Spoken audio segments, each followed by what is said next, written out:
안녕하세요. 네, 간단하게 자기소개 좀 부탁드립니다. 네, 안녕하세요. 저는 올해 서울시 9급 교육행정직에 최종 합격한 서울형이라고 합니다. 네, 기본 베이스가 궁금한데 말씀 좀 해주세요. 네, 저는 5년 전에 수능을 봤었는데 그때 국어 2등급, 영어 3등급, 한국사 2등급을 받았었어요. 제가 수능을 볼 때는 영어하고 한국사 둘 다 절대 평가여서 저 정도 등급이었던 거지 사실 영어하고 한국사를 그렇게 잘하진 않았어요. 대학교 때는 제가 경제학과를 전공했고 수능을 본 뒤에 공시 관련 과목은 공부를 안 해서 막상 공부를 시작할 때는 머리가 정말 깨끗하게 비워져 있는 상황이었어요. 네.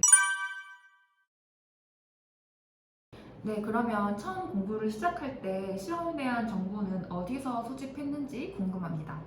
네, 저는 우선 여러 인터넷 카페에 가입을 해서 정보를 모았어요. 카페에 직렬별 특징이 잘 정리되어 있어서 어떤 직렬을 할지 고민할 때 많이 도움이 되었었던 것 같아요. 그리고 유튜브 영상도 많이 참고했습니다. 네, 그러면 공무원을 준비하게 된 이유도 궁금한데요. 네, 저는 앞에서 말씀드렸다시피 대학교에서 경제학과를 전공했는데 다녀보니까 제 적성에 안 맞더라고요. 평생 경제 지식을 활용해서 돈을 벌 자신이 없다는 그런 느낌이었어요. 그렇다고 복수 전공이나 전과를 했다가 또 적성에 맞지 않으면은 그것도 시간 낭비일 것 같기도 하고 딱히 끌리는 학과도 없어서 공무원을 선택하게 되었습니다. 네, 직렬이 교육행정이신데 교육행정 직렬을 선택하신 이유도 궁금합니다. 네, 제가 맡은 일을 열심히 한다면 우리나라의 미래인 아이들이 좋은 교육을 받을 수 있다는 점에서 교육행정직에 관심이 많았어요. 그리고 또 일반 행정직은 그 공무원 느낌이 좀 너무 강한 것 같아서 좀 다른 종류의 공무원을 하고 싶었던 점도 있고요. 또한 4시 반에 퇴근할 수 있다는 게 그렇죠. 가장 네. 큰 메리트였어요. 네. 저는 취미가 많아서 여가 시간이 많은 게 좋거든요.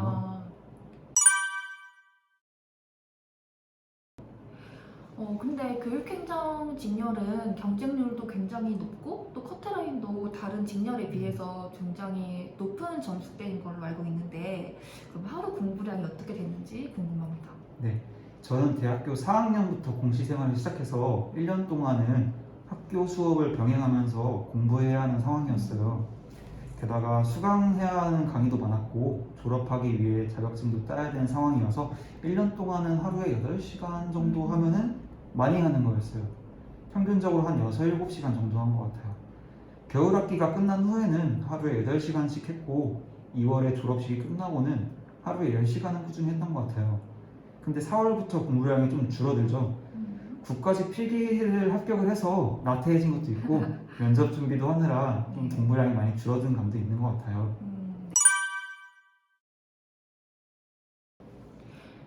네, 그러면 학교 강의도 수강을 하시고 공시 공부도 함께 하신 건데 공부할 때 힘들었던 점이 궁금합니다.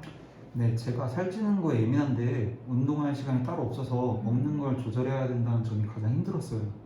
그리고 누워있는 것도 좋아하고 게임하는 것도 좋아하는데 아무래도 공부 때문에 못한 게 좀 많이 힘들었던 것 같아요. 네, 그러면 하루 일과나 뭐 휴식은 어떻게 취하셨는지도 궁금합니다. 네, 우선 저는 아침 8시쯤 일어나서 아침을 먹고 씻고 9시에 책상에 앉아서 공부를 시작했어요. 그리고 12시부터 1시까지 점심을 먹고 1시부터 7시까지 오후 공부를 하고 8시부터 저녁 공부를 다시 시작했어요. 공부는 보통 11시 전에는 끝냈던 것 같고요. 공부가 끝난 뒤에는 씻고 누워서 유튜브나 뭐 핸드폰 좀 하다가 1시에서 2시 사이에 잤어요. 휴식은 보통 1시간, 1시간 반 정도 공부를 하고 15분 정도 쉬고 쉴 때는 뭐 누워서 핸드폰 하거나 짧게 낮잠을 자거나 그런 식으로 쉬었던 것 같아요. 아, 네. 네, 근데 보통 공부를 하다 보면 슬럼프가 찾아오기도 하잖아요. 그럼 그 슬럼프가 찾아왔을 때 혹시 어떻게 극복을 하셨는지 궁금합니다. 네, 저는 슬럼프가 찾아왔을 때는 아침에만 공부를 다 하고 나서 점심부터는 하루 종일 먹고 싶은 것도 먹고 하고 싶은 것도 하면서 지냈어요. 그렇게 하면 스트레스도 확실하게 풀리고 하루를 남들보다 뒤쳐졌다는 그 압박감에 집중도 좀 더 잘 됐던 것 같아요. 그럼 아침에는 무조건 공부를 하고 점심 저녁에는 다른 걸 하셨다고 하셨는데 네네. 뭐 하면서 지내셨는지 궁금합니다. 네. 보통은 제가 와인을 좋아해서 와인 마시면서 보고 싶은 영화를 본다든지 게임을 한다든지 그때마다 끌리는 걸 했던 것 같아요. 가능하면은 밖에는 안 나가려고 했어요. 왜냐하면 이제 밖에 나가서 놀고 오면은 진이 빠져서 다음날 공부해야 되는데 그쵸. 공부에 영향이 가는 경우도 많더라고요. 네, 이건 보통 그 처음 공부하시는 분들이 많이 궁금해하시는 질문으로 알고 있는데 하루에 인강을 몇 과목을 들으셨는지 궁금합니다. 네, 저는 기본 개념 강의만 인강에 의지하고 나머지 커리큘럼은 독학으로 해결하고 한 편이에요. 왜냐하면 강의 수강은 내가 공부하는 걸 도와주는 것뿐이지 대신 공부해주는 것이 아니라고 생각해서 제가 개인적으로 공부할 수 있는 시간을 확보하는 것을 가장 중요시했어요. 그래서 수험 초반에는 올인원을 전과목 듣고 행정법, 교육학 이렇게 두 과목만 기출 강의를 듣고 나머지 과목은 독학을 하면서 진도를 나가면서 학습 시간을 관리했어요. 기출 커리큘럼이 끝나고 나서는 매일 아침에 영어 학부 모의고사 이 정도만 강의로 듣고 나머지는 독학을 하면서 공부를 했습니다.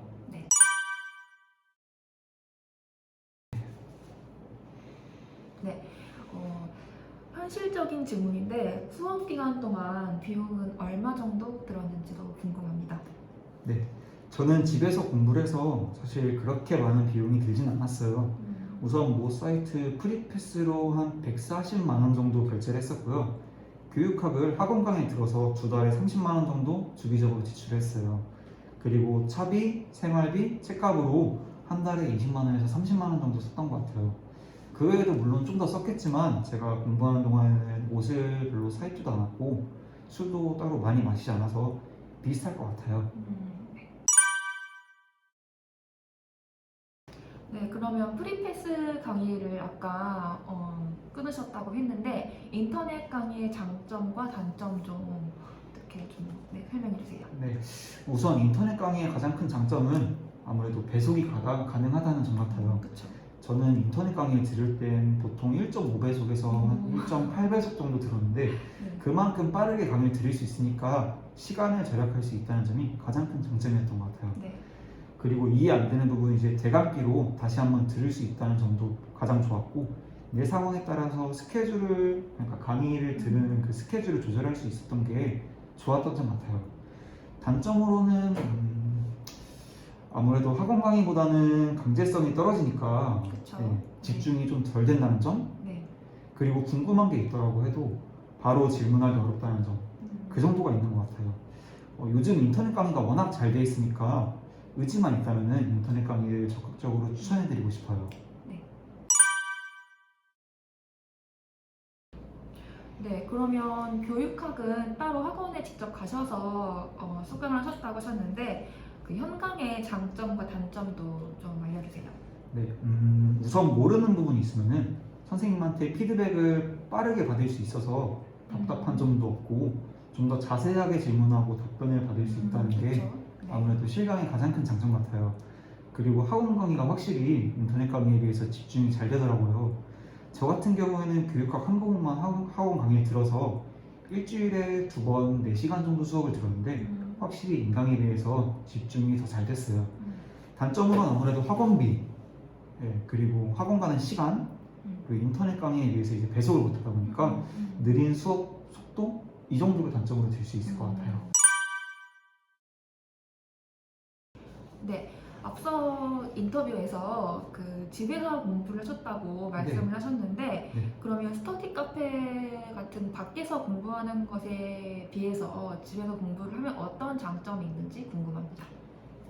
사실 저는 우선 그 스터디 카페에서 공부를 해본 적이 없어서 스터디 카페 공부 그쪽은 잘 모르지만은 어림짐작해서 비교해서 집에서 공부하는 것의 장점에 대해서 설명해 드리자면은 첫 번째로는 스터디 카페 등록비를 절약할 수가 있어요. 요즘 스터디 카페가 한 달에 비싸죠? 네. 15만 원 정도 하나요? 그렇죠. 좀 비싼 것도 많죠. 네. 그죠. 네, 그 정도도 이제 무시할 수 없는 돈이다 보니까 이걸 아낄 수 있고 두 번째로는 스터디 카페 가는 그 시간을 절약할 수가 있어요. 아무리 가까워도 그래도 왕복 한 20분은 걸릴 텐데 20분이면 뭐 영어 단어 50개 정도는 한번 훑어볼 수 있는 시간이니까 무시하기 힘들죠. 이제. 네. 그리고 스터디 카페 다니면서 집에서 밥 먹고 다시 나가기 귀찮잖아요. 네. 맞죠. 근데 이제 집공이면은 나갔다 들어갔다 귀찮아할 일도 없고요. 네, 그리고 세 번째로는 공부 시간에 좀 더 자유로울 수 있을 것 같아요. 저만 그럴 수도 있는데 제가 스터디 카페에 많이 등록했다면은 30분 공부하려고 스터디 카페에 갈 정도는 아닐 것 같아요. 귀찮으니까. 그렇죠. 네. 네. 근데 집공은 이제 집에 있다가 책상 앞으로만 가기만 하면은 짧게라도 공부할 수 있어서 공부 일과를 마치더라도 즉흥적으로 공부를 좀 더 할 수 있다는 그런 장점이 있죠. 네. 그리고 밤늦게까지 공부해도 부담도 하나도 안 들고요. 네, 경쟁률이 높기로 소문난 교육행정 직렬에 최종 합격하셨는데 합격 비결이나 팁, 뭐 공부 노하우 같은 게 궁금한데 좀 함께 공유 좀 해주세요. 네, 첫 번째로는 제가 가장 하고 싶은 말씀인데 진도를 빠르게 나갔으면 좋겠어요. 많은 분들이 이제 기본 개념 강의 듣고 이제 네. 머리에 남는 게 별로 없어서 기본 개념 강의를 한번 더 들으려고 하시더라고요. 근데 제 생각에는 아무래도 기본 개념 강의는 한 번만 듣고 그쵸. 네, 빨리 기출로 넘어가야 된다고 맞아요. 생각해요. 사실 커리큘럼 밀리는 문제도 있고 솔직히 말씀드리면 어차피 기본 개념 강의를 맞아요. 많이 가도 기출에서 막히게 돼 있거든요. 네. 네. 문제를 풀면서 개념을 복습하는 편이 좀 더 좋을 네. 것 같아요. 네. 두 번째로는 그 연결해서 기출 문제를 먼저 정복하는 것이 좋지 않을까 싶어요. 네. 기출 문제는 이제 뭐 국회직이나 기상직, 계기직 같은 문제는 그렇죠. 스킵하는 분도 되게 많으시더라고요. 네. 근데 제 생각에는 기출된 문제는 다시 한번 나올 수 있다고 이렇게 공언한 거나 다름없어서 언제 다시 나올지 모르거든요. 실제로 국회직이나 기상직이나 계리직 이런 기출들이 지방직 기출로 넘어오는 맞아요. 경우도 되게 많고요. 네. 사설 모의고사보다는 네. 물론 사설 모의고사 좋지만 네. 사설 모의고사보다는 기출 문제부터 정복하고 사설 모의고사를 보는 게 저는 좀 더 좋다고 생각해요. 마지막으로 말씀드리고 싶은 거는 이제 자신만의 멘탈 관리 방법을 찾았으면 좋겠어요. 네. 아무래도 이제 긴 시간 동안 하고 싶은 걸 참고 이제 공부를 하게 될 텐데 슬럼프가 올 때 빨리 빠져나가지 못하면은 이제 그만큼 남들보다 진도가 뒤처지는 거니까 꼭 자신만의 멘탈 관리 방법 찾으셨으면 좋겠습니다. 네. 네, 오늘 유익한 말씀 많이 해주셨는데 마지막으로 이 영상을 보는 시청자분들 아니면 수험생분들께 혹시 하고 싶은 말이 있으시면 해주세요. 네, 공시는 수능과는 다르게 응용 문제가 적어서 시간을 투자한 만큼 어느 정도는 성적이 나오는 것 같아요. 하고 싶은 거 잠깐 한 번만 참고 공부할 때 확실하게 하셔서 수험 기간을 단축하셨으면 좋겠습니다. 네, 저도 오늘 들으면서 굉장히 공감되는 말씀을 많이 해주셨던 것 같아요. 네. 이번 영상을 통해서 공무원에 관심이 있으신 분들이나 공시를 준비 중이신 분들 그 외에 다른 분들까지 조금이라도 도움이 된다면 뜻깊은 시간이 될 수 있지 않을까 싶습니다. 네, 네. 감사합니다. 감사합니다.